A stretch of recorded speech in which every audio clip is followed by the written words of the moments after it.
Alors la question qu'on peut se poser aujourd'hui, c'est des relations, pourquoi faire? Parce que c'est une question qu'on peut se poser. J'ai bien aimé dans le business, voyez-vous, on est là, on discute, et nous en église, c'est souvent ce qu'on fait avec nos portables, nos iPads, nos iPhones, on discute, on travaille ensemble, parce que une communauté de personnes qui se connaissent et qui s'acceptent, eh bien, c'est le contexte le plus favorable à la croissance et à la maturité spirituelle. C'est là où quelque chose se forge, se fonde et nous amène à mûrir. Donc, toutes ces relations, évidemment, vont amener, bien souvent, des tensions, de la pression, de la souffrance. Il y a des afflictions qu'il faut traverser, mais il y a aussi beaucoup de joie, beaucoup de force. Et si notre cœur est disposé à vouloir vivre cette aventure du ensemble, eh bien, c'est cela qui va transformer notre vie. C'est l'aventure du ensemble. Vivons cette aventure ensemble. Moi, j'ai décidé, ça fait plusieurs années, de vivre l'aventure du ensemble avec la famille catholique, avec laquelle j'apprends énormément de choses. Ça fait bouger mes lignes intérieures. Moi, je viens d'un arrière-plan et d'un passé protestant. Et le monde évangélique, ça a été aussi une partie de mon chemin. Et puis, à un moment donné, je ne savais plus du tout, d'ailleurs, qui suis-je au fond, hein? Je trouvais dans la parole de Dieu, nous sommes des croyants, nous sommes des chrétiens, nous connaissons Jésus, mais c'est pas trop gênant de se donner un nom de famille à partir du moment où c'est de Jésus dont nous parlons. N'empêche que j'ai décidé d'aller sur je veux vivre l'aventure avec d'autres qui ne sont pas du tout comme moi, qui n'ont pas ma culture, qui ne pensent pas comme moi, qui ne voient pas les choses comme moi, mais qui sont chrétiens. Et c'était tellement enrichissant. Et j'aime beaucoup cette idée de dire l'autre, au fond, eh bien, il m'embellit. Hein, plutôt que de se dire, il va me contrarier, m'irriter, et je vais très vite prendre la grosse tête, parce que ça peut être aussi quelque chose qui peut arriver. Eh bien, c'est ce combat des pensées. Rappelez-vous, hein, on passe de plusieurs mois de travail sur, attention, la maturité chrétienne, c'est d'apprendre en premier lieu le combat des pensées. Et si nous sommes effectivement dans l'année de la bouche, hein, 5780, je ne reviens pas, j'ai fait beaucoup d'enseignements, beaucoup d'autres l'ont fait aussi, sur l'année de la bouche, c'est-à-dire 80, le mot bouche, paix, qui signifie parole, hein, paix, ça. Nous passons, nous traversons, euh, et nous avons besoin de le déclarer. La bouche, paix, Sar parle. Donc, Pessar, c'est Pâques. La bouche doit dire et déclarer ce que Dieu lui demande de dire et de déclarer. Donc, évidemment que nous sommes dans une année, et ce n'est pas la seule année, nous continuons dans cette année 80, hein, 81, 82, 83. On n'a pas fini, hein, 5700. Hein, je ne vous parle pas de calendrier grégorien, mais je vous parle du calendrier hébraïque, puisqu'ils comptent leur année en 5700. Nous sommes dans le 80 et nous entrons dans la 81. Hein, donc, on va avoir 82, 3, 4, 5. Toutes ces 80, 1, 2, 3, 4, 5, 6, c'est l'année de la bouche. Le 80 étant la bouche. Donc, vous imaginez que Dieu est en train de nous dire, la bouche, ta bouche, va avoir besoin d'être transformée. Ta bouche va avoir besoin de devenir ma bouche. Vous imaginez le trajet. Hein? Le guetteur, le veilleur, c'est celui qui va non plus se servir de sa bouche, mais devenir la bouche de Dieu. Alors vous allez pouvoir trouver sur ma chaîne, là je suis en train d'ouvrir une chaîne YouTube où je mets tous mes enseignements personnels de ce que je fais dans mon travail d'enseignant. Si vous voulez me faire plaisir, allez sur ma chaîne, abonnez-vous parce que je suis en train de chercher à avoir une visibilité pour que d'autres puissent voir et entendre mes enseignements. Bon, merci pour ceux qui voulaient bien le faire. Mais ceci dit, cette année de la bouche, eh bien, vous y trouverez en tous les cas, sur ma propre chaîne, cet enseignement de deviens la trompette de Dieu, deviens le chauffard de Dieu, deviens cette bouche que Dieu attend que tu sois. Mais avant d'être une bouche, il faut avoir déjà la pensée, parce que la bouche ne fait que de rapporter ce que tu penses. Et ce que tu penses vient de ton cœur. Donc il est clair que nous sommes dans une saison où Dieu nous dit, maintenant il faut être très attentif à la parole prophétique, que j'attends que tu puisses libérer en tant que veilleur, sentinelle, guetteur, c'est très important de le comprendre. Et donc, j'attends que tu comprennes que ton cœur doit vivre des transformations. J'aime bien dire vivre des contractions pour des délivrances, c'est-à-dire des libérations dans ton propre être intérieur de ce que Dieu veut y faire. Et nous avons tous besoin de vivre encore et encore des transformations intérieures, des délivrances intérieures, des naissances. Il n'y a rien qui ne peut entrer dans le royaume de Dieu qui ne soit né de l'Esprit. Donc, à la fois, nous sommes nés de l'Esprit, mais il y a en nous des hommes qui doivent naître de l'Esprit. Donc, moi, je souhaite à chacun de vivre des naissances cette année. Des naissances pour de nouvelles révélations, des naissances pour de nouvelles paroles, des naissances pour que tu puisses entrer, continuer à marcher sur ce chemin de la sainteté sur lequel nous sommes déjà tous en train de marcher. Mais il faut continuer. On est juste en travail. J'aime bien ce terme travail parce que ce terme douleur, ce terme en hébreu signifie les douleurs que nous traversons pour laisser Christ être formé en nous et pour être les instruments, les outils pour Dieu. Eh bien, ça demande exactement comme pour le travail d'une naissance pour une femme qui va accoucher, ça demande des contractions et ça demande une libération à un moment donné pour que quelque chose vienne à la vie. Et la vie chrétienne, elle marche de cette manière-là. Il faut naître de nouveau, pas seulement une fois parce qu'on a donné notre cœur à Jésus, mais il faut laisser dans l'être que nous sommes venir toutes les naissances que Dieu veut voir venir en nous. Donc c'est ce que je nous souhaite cette année. Je nous souhaite de laisser à l'Esprit Saint, de lui donner les mains libres pour que, alors que nous prenons les bonnes décisions, eh bien, il fasse en nous ce qu'il est besoin d'être fait pour que nous puissions devenir cette bouche que Dieu veut que nous soyons. La France est une nation de prophètes, notre cœur est un cœur de prophètes et nous avons besoin de comprendre. C'est ce que Dieu attend pour nous, que nous puissions libérer des paroles de prophètes. Et le guetteur, eh bien, il y veille. Il veille aussi là-dessus. Alors, il est clair que on voit certaines personnes qui veulent du contenu, mais pas la communion. Et je le vois, moi, depuis des années et des années. On veut bien vivre certaines choses, mais on veut bien prendre de droite, de gauche, se former, se préparer. Mais alors, supporter les autres, ça, on n'est pas trop d'accord. Et c'est pour ça qu'il y a une vraie crise dans l'Église. Il y a une crise aujourd'hui dans l'Église. Et moi, je parle avec d'autres responsables d'œuvre et ils sont tous avec une certaine inquiétude, alors qu'on pose au pied du Seigneur, parce que ce n'est pas nous qui portons les inquiétudes, mais il est normal de se poser certaines questions. Et moi, j'en fais partie en tous les cas. Et est-ce que, véritablement, nous voulons vivre la communion? C'est pour ça que j'insistais beaucoup au démarrage. J'ai beaucoup insisté sur l'idée de ce que nous décidons de vouloir vivre ensemble avec les autres. Et pas seulement ta communauté à laquelle tu es fidèle, avec laquelle tu grandis, parce que tu ne peux grandir que dans une communauté.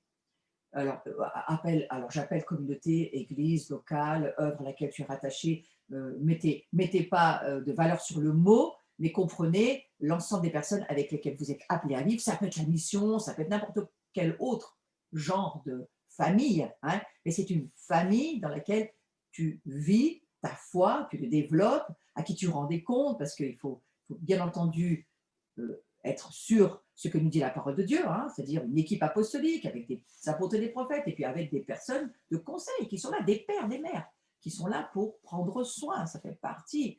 On ne peut pas grandir sans avoir des pères et des mères spirituels. Moi, je suis grand-mère, mais j'ai des pères et des mères au-dessus de moi encore aujourd'hui, et je demande des conseils. Ça fait partie de l'espace sécuritaire qu'il faut se donner, que la parole de Dieu nous propose de suivre, hein, pour qu'on puisse être en sécurité chacun.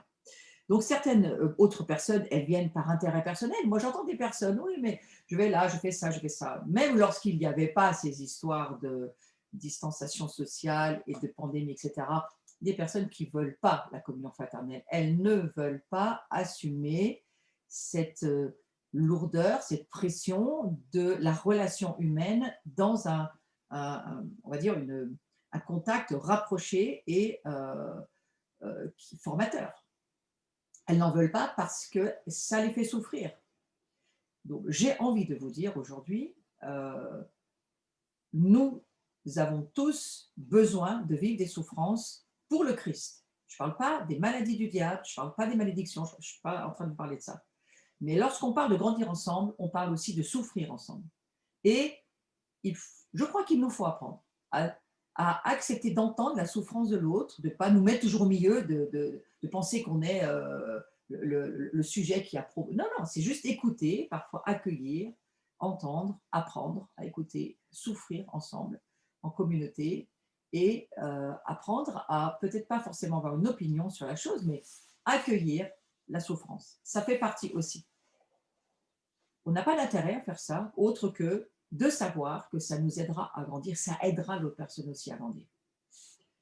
Alors, ces relations, désirons-les, comprenons qu'elles sont extrêmement importantes pour Dieu, comprenons que c'est une partie des stratégies de l'ennemi pour véritablement nous détruire et nous empêcher de mûrir, de grandir et nous empêcher de fonctionner dans le royaume de Dieu.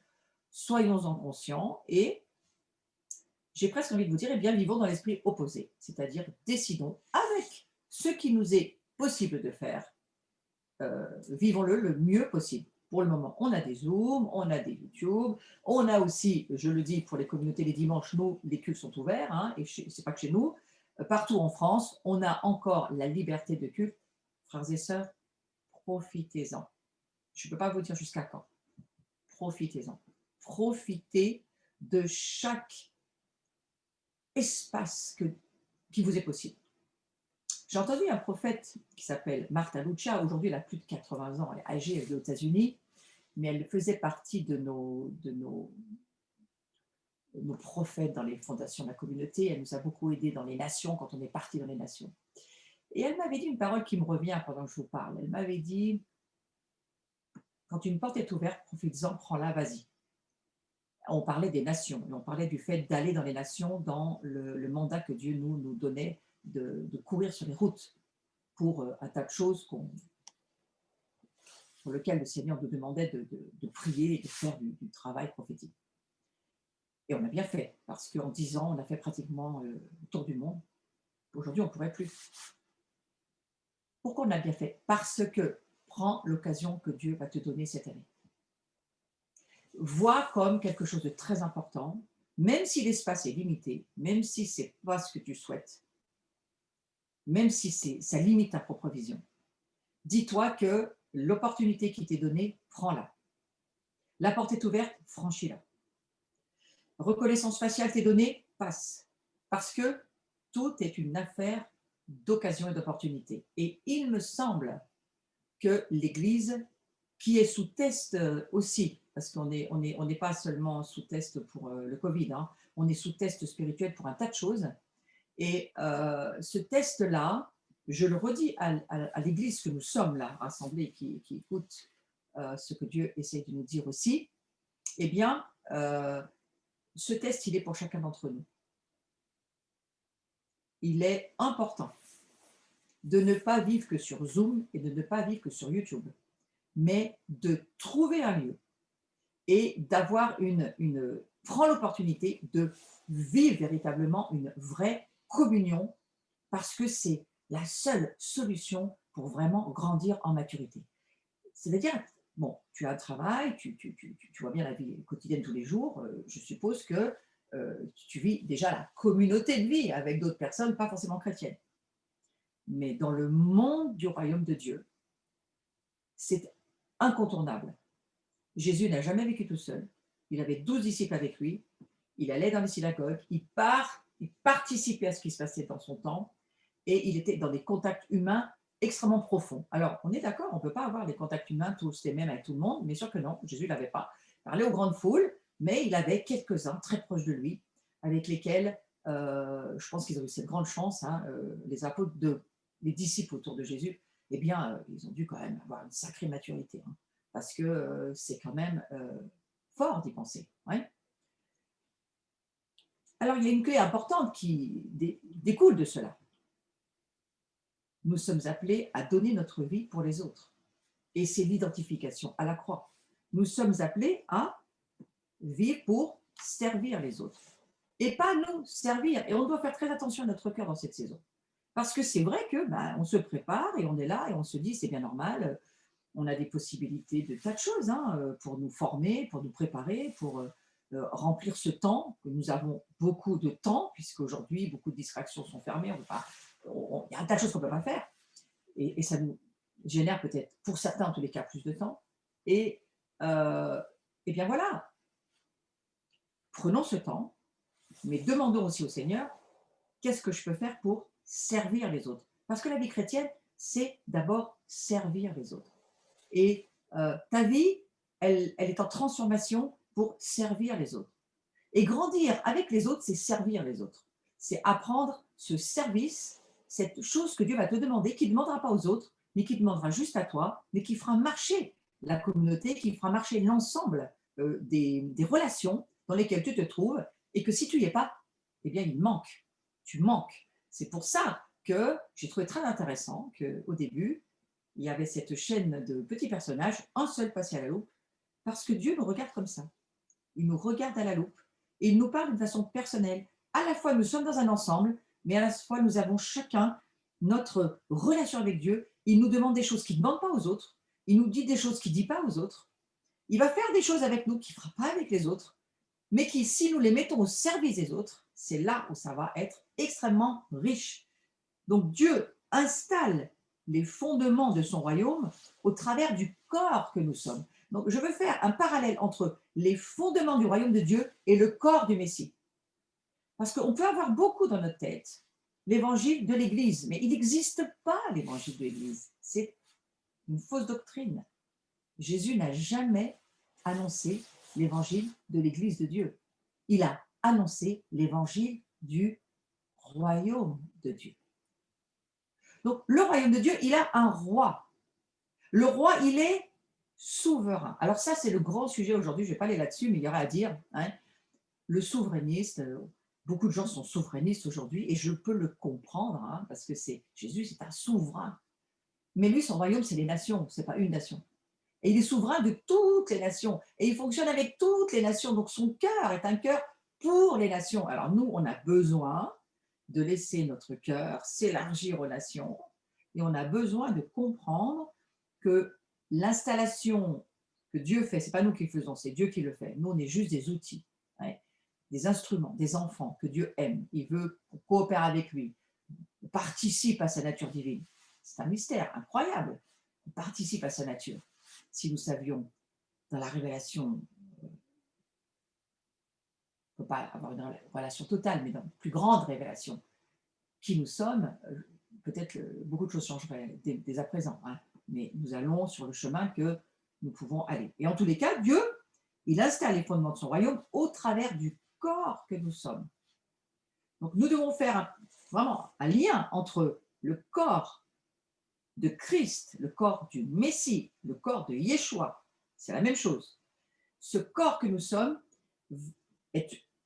participe, est utilisé par l'Esprit Saint pour établir le royaume de Dieu, pas l'Église.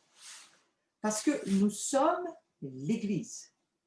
Et que le but de Dieu n'est pas d'installer l'Église. Le but de Dieu, c'est de nous rappeler qu'il est venu pour amener son royaume. Et les Juifs le savaient bien, puisque les disciples, c'est ce qu'ils lui ont demandé à la Pentecôte. Mais alors, voilà, tu es revenu, maintenant tu vas être le roi du royaume. Il dit, il n'a pas dit que ce n'était pas ça. Il a juste dit, vous allez recevoir une puissance, le Saint-Esprit va tomber sur vous, Actes chapitre 1, verset 8, et ce Saint-Esprit-là, il va vous utiliser pour être mes témoins. Témoin voulant dire martyros, c'est-à-dire celui qui donne sa vie pour servir les autres. Et en cela, mon royaume va s'établir. Ils ne sont pas en train de changer, de parler de politique, ils ne sont pas en train de chercher qui sera dans le gouvernement ministériel du royaume de Dieu, ils ne sont pas en train de parler de ça. Jésus a juste dit, soyez mes témoins, mais vous allez le faire ensemble. Et en étant mes témoins, je vais au travers de vous établir mon royaume. Et ce royaume, et je vais terminer cette première partie avec cela, ce royaume se fait comment? Par les relations que nous avons les uns et les autres.